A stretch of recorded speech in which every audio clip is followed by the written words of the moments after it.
Well, she's not that way under threat because she's already in the Lithuania. But I think it's also important to say that she was actually taken out of the country by the Belarusian authorities, so she didn't flee herself, so to say. And that brings us to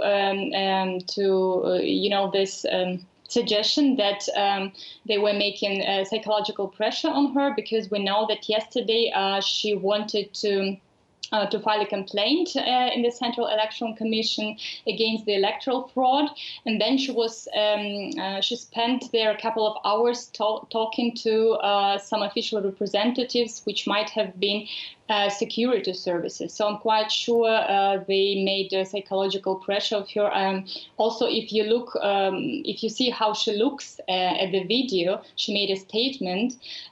She doesn't really look well, and we understand that she's under pressure. Now, you mentioned electoral fraud there. Obviously, that's what she alleges. Have independent observers, or were they allowed into the country? And if so, have they been able to verify the election result? Well, international observers did not have the opportunity to do it this year, and it's actually for the first time in history that there are no international observers. Of course, there were quite a lot of domestic, local observers, but most of them were just, taken out of the of the building of the election commission, so they didn't really have the opportunity to observe.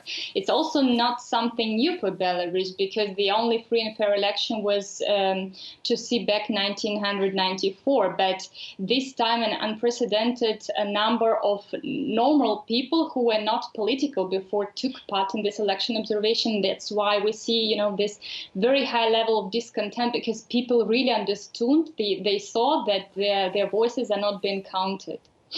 Yeah, meanwhile, violence is continuing between the protesters and the police. Do you think that trouble is likely to continue? Does something have to give? Well, it's really difficult to say right now, because it has been already 2 days, or exactly 2 nights, that we saw the protests. What was interesting for me yesterday, that the reaction of the public became a bit more violent, because people, for the first time, people went out on the streets. They were completely peaceful, but then an unprecedented level of violence came from the police forces. So today at night, people also became more violent. We saw some cocktails of Molotov, which is actually not normal for Belarusians. Belarusian people might be the most peaceful people in Europe. And we also see, we also have information from the social media that a number of state enterprises initiated a strike, and we still don't know if it gets, wider spread, but there is still some signs of it, and it's actually also for the first time since 90s. So it's really something new for Belarus, and nothing like that has happened the last 10, maybe 20 years after election. So it's really a very broad protest. It's regional, it's local, and it's not centralized, because nobody is coordinating that. Maybe some social networks, but people are trying to self-organize themselves as much as they can without stable internet connection. And would you expect international pressure on President Lukashenko to be more transparent about the result?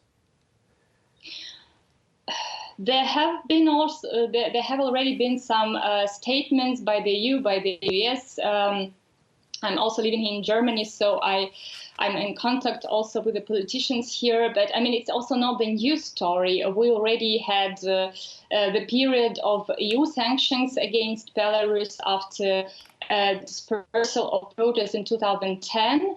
And of course, there have been some debates on EU sanctions also before election day, personal sanctions against those who initiate electoral fraud, and now, of course, against those who give these orders to disperse people violently.